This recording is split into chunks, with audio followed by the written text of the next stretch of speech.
Good morning. Welcome to day 4 of AICT ATAL Faculty Development Program on 5G mobile networks, technologies, application and research perspectives. Over the past 3 days, we have explored several exciting aspects of 5G technologies, including advanced communications, techniques, RF components, quantum communication, and emerging research trends. We hope that all participants have found these sessions informative and engaging. Let's begin day 4 by exploring the exciting world of MIMO wireless communication and cloud radio access networks. It's my privilege to introduce our distinguished speaker for the first session. We are honored to welcome Dr. Brijesh Kumbhani, Assistant Professor in the Department of Electrical Engineering at IIT Ropar. Welcome, sir. Dr. Brijesh is a senior member of IEEE. He completed his Bachelor of Engineering in Electronics and Communication Engineering from Dharam Singh Desai University, Gujarat, and obtained his PhD from Department of Electronics and Electrical Engineering at IIT Guwahati. Since 2016, he has been serving at IIT Ropar and has established himself as an accomplished researcher in the field of wireless communication. His research interests include MIMO wireless communication, cloud radio access networks, millimeter wave and terahertz communications. The session will provide valuable insight into modern wireless architecture, next generation communication technologies, and future research opportunities in 5G and beyond. Without taking much of your valuable time, I request Brijesh sir to kindly deliver today's technical session. Sir, the platform is all yours. Thank you. Okay. So first I'll request Dr. Kirti ma'am to please provide token of appreciation to Dr. Brijesh sir.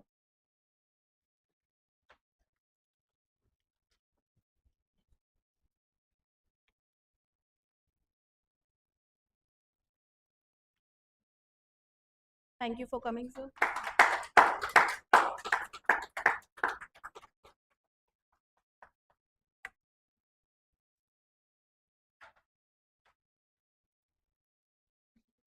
Thank you, ma'am.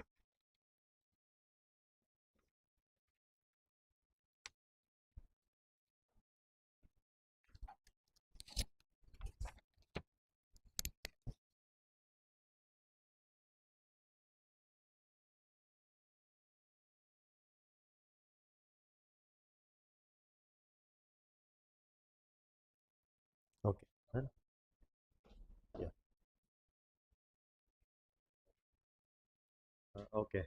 So thanks for the invitation for this talk on MIMO wireless technology and cloud radio access networks. And so this is my first visit to this campus, right? And it is a nice campus. So I hope all are faculty members. Okay. So all are somehow related to wireless communications, right? So mm, it doesn't, huh? Okay. So right. So little bit of diversity is always required, right? Yes. Okay. All right. All right. Huh?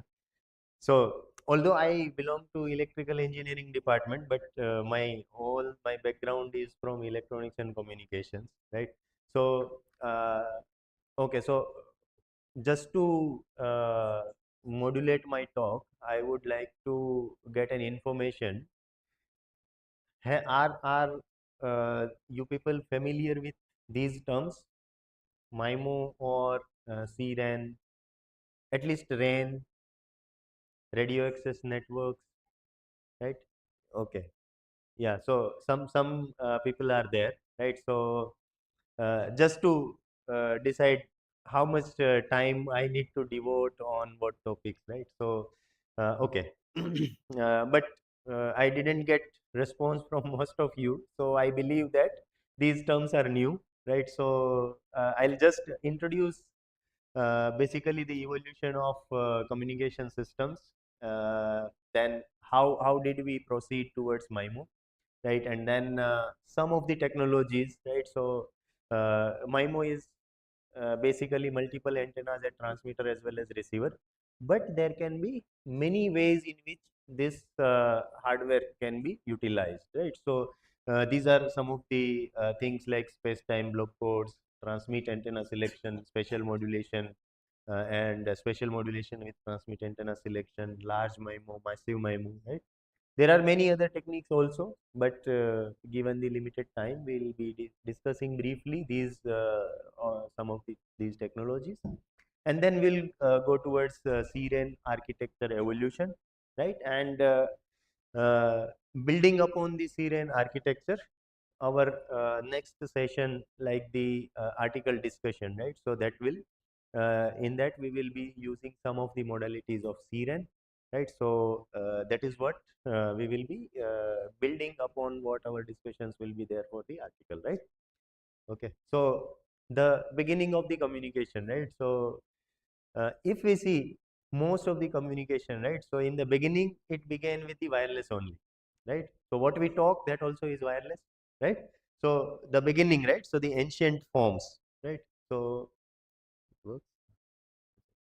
okay, so screen पर नहीं आता, okay.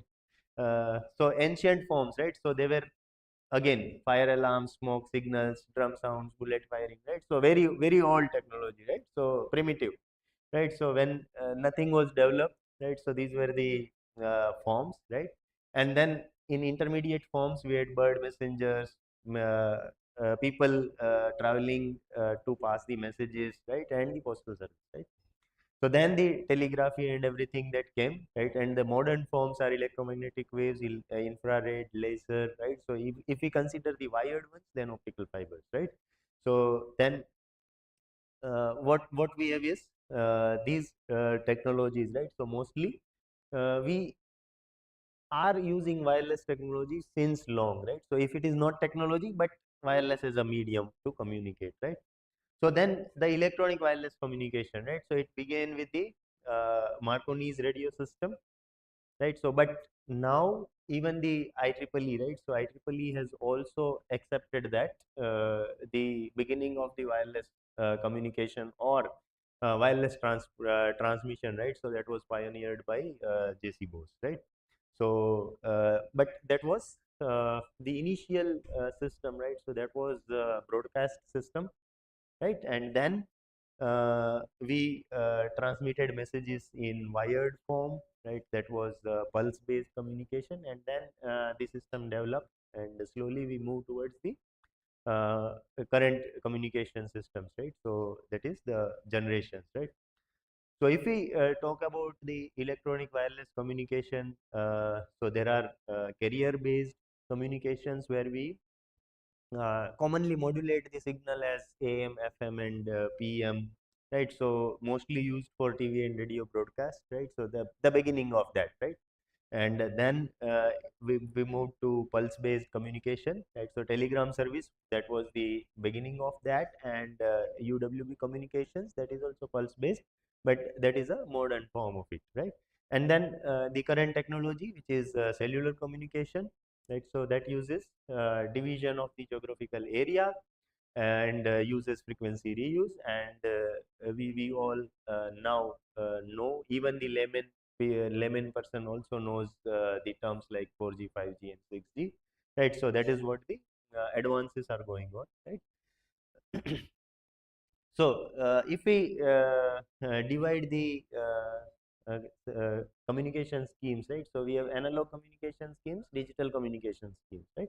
So the thing that is what is difference between analog and digital is the form of the message, right? So whatever we are talking or whatever we are modulating, right, the message passing is in the form of digital form, but ultimately we do carrier modulation, and carrier modulation, after that the wireless transmission is always in the continuous time form, right?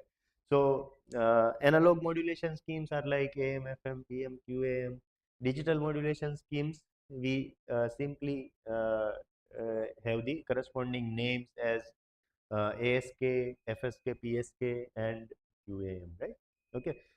Then the digital modulation scheme or analog modulation scheme, right? So we need to accommodate more and more number of people, right? So given the nature of the expansion of the services, right? So we need to accommodate more and more people, and that is how we need to have multiple access schemes, right? So multiple access schemes, some of them, the traditional multiple access schemes are TDMA, CDMA, FDMA, and then just to have better quality of service, we have diversity schemes, right? So in the space diversity, SC, EGC, and MRC, and time, frequency, and polarization diversities are also there. And developing on to the diversity schemes, we have MIMO systems, right? So and then we have certain variations of MIMO systems, right? Okay. So just to give an overview how the technology developed from first generation to fifth generation, right? So that is analog communication systems, that was the first generation. Then 2G to 5G, they are the digital systems, right? And obviously the future generations which will be coming, right? So they will also be the digital form, right? Then first generation and second generation, right? So that was mostly based on voice calls. Second generation also included messages, right? That is commonly known as SMS, right?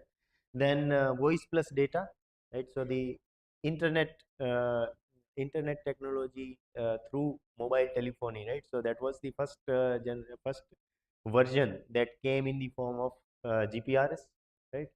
So that is 2.5G, right? And then video calling, that started with third generation, right? So mostly second generation and third generation, the difference was the bandwidth, right? So CDMA was part of second generation, and in third generation we had wideband CDMA, right? So we had wider bandwidth, and of course with wider bandwidth we have better data rates, right? So wider bandwidths, they come with better data rates. Video calling was also possible, right? And then wireless multimedia and video conferencing was enabled into fourth generation,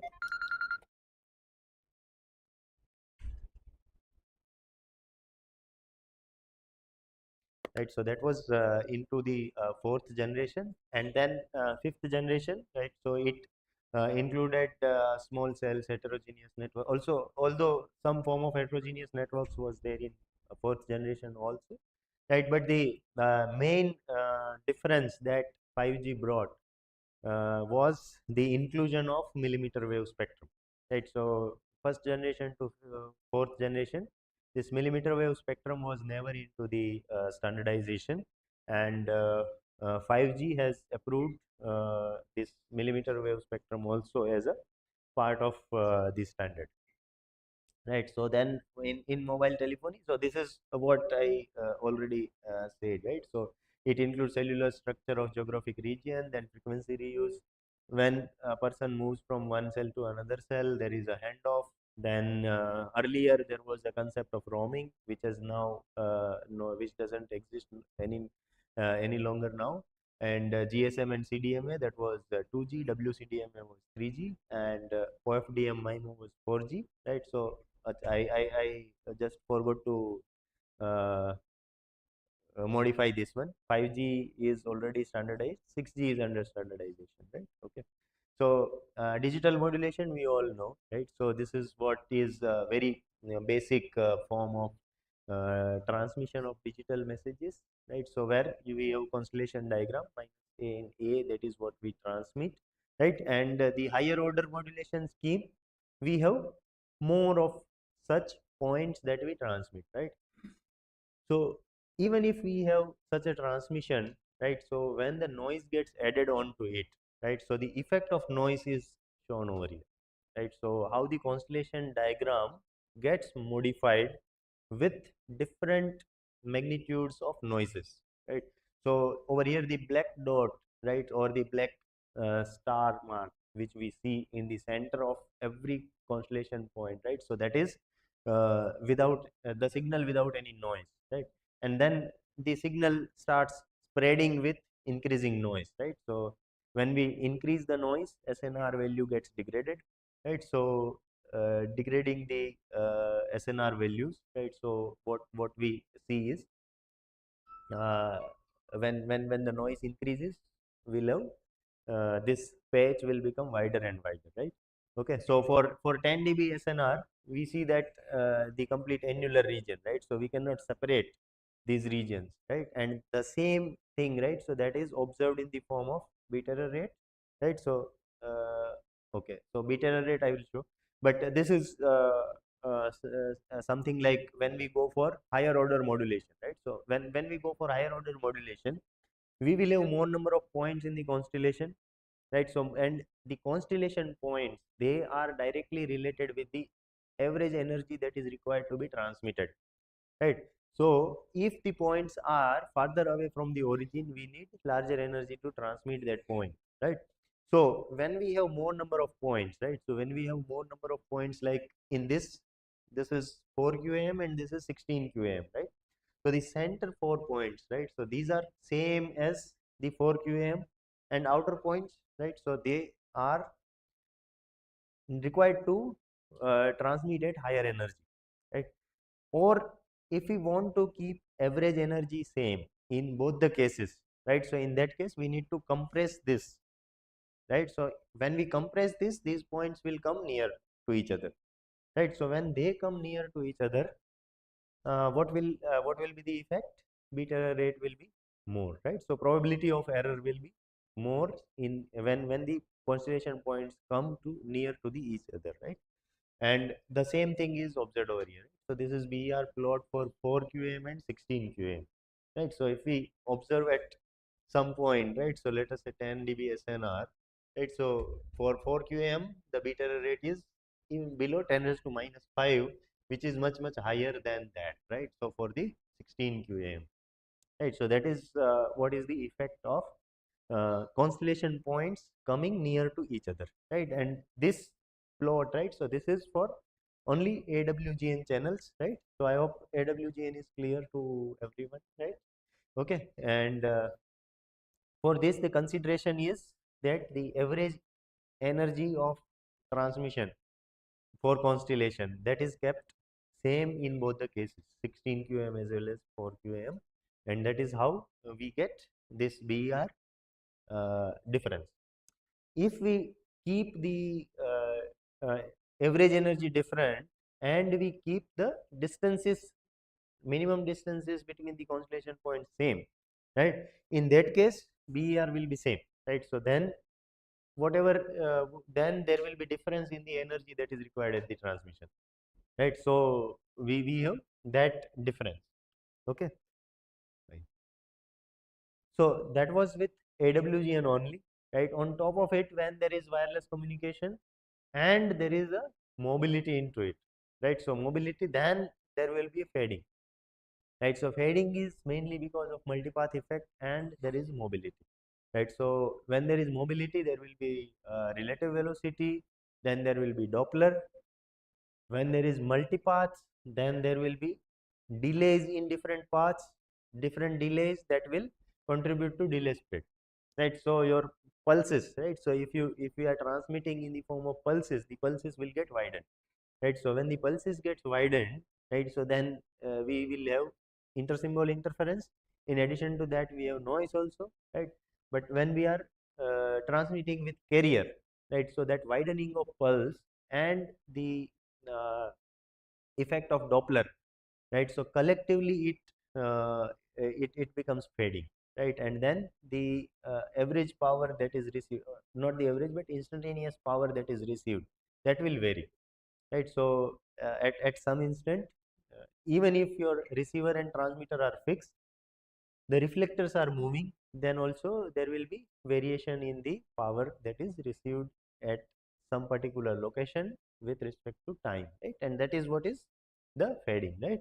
It is it is random in nature, and the effect of fading, right? So that is analyzed by statistical modeling, right? So because any randomness, right? So randomness is usually modeled by some statistical distribution, right? And the easiest way to model any distribution, right? So it is Gaussian, right? So Gaussian, that is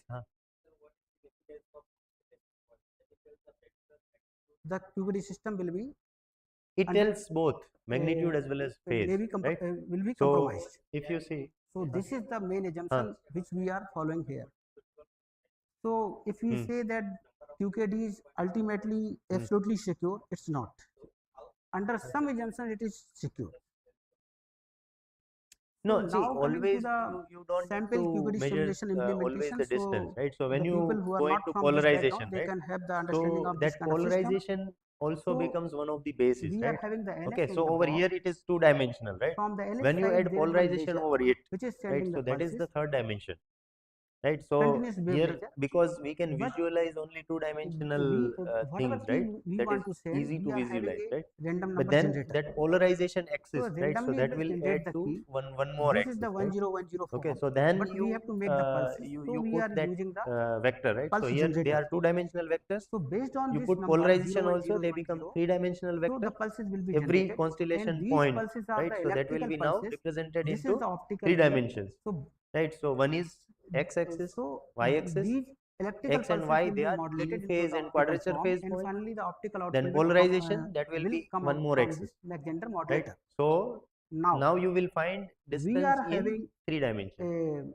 some suppose 10 right? milliwatt laser, and the So frequency of this that is how we pulse represent, generator is right? So 1 that is gigahertz, QPSK, or you can say that and 4 one QAM, photon right? is So they having are around 10 to the power almost the minus same. 19 Okay. joule The only thing is power. maybe in So in that QPSK we case, consider rotated each pulse will be QAM, having right? around 10 Okay. to power 8 But otherwise, photons. see, this is magnitude So and if we the flow 10 angle to power that it 8 makes, photons right? So from that is the on phase this for channel, corresponding point, then the right? So over here also, very see, important this attack, that is becomes the the PNS magnitude, attack and whatever or angle the it beam makes, splitter right? So attack, that is the phase. it may come into the picture. So we have to make a But this constellation single diagram, photon per it pulse. represents only the This is baseband signal, our ideal right? So condition. We have to achieve it the doesn't single photon per involve the pulse, but concept it of is not carrier, easy to right? achieve Carrier the single is photon per on pulse top of it. because of the Poissonian nature. Okay. So we have to attenuate Yes. So these pulses. statistical modeling, Huh. right? So why we consider Gaussian, right? So even if it is noise, or if it is fading, right? So the common Beam splitter model, we right? can So use that is Gaussian, right? So we say that it is the noise is optical Gaussian, null. right?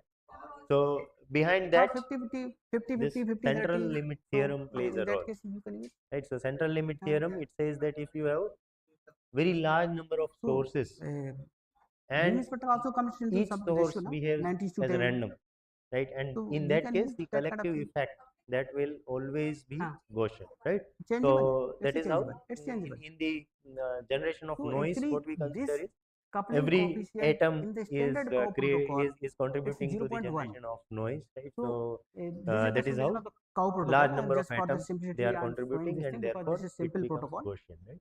So Okay. whatever the pulses are In the coming same here, way, in the wireless so the environment, 90% we will go consider to the that there data are line. large number of This data line will scatterers. generate the final They key. are scattering the signal, 10% will and go to the the monitoring overall line. effect that This becomes through this Gaussian, right? monitoring So line, channels, we will they are identify complex whether any Gaussian attack has channels, happened or not. which we model it as Rayleigh fading, right? So this is what happens when there is fading, right? So even the original signals, right, that were shown, right? So original signals, only in the noisy condition, original signals were at their own position, Or right? So but here, even if there is no noise, right? So no noise, 10 that dB SNR, 20 dB SNR, 30 dB I'm SNR, we not sure. cannot differentiate, see over Okay. here, Actually, we right? have seen So from that is how some the implementation. fading So we have degrades the used signal.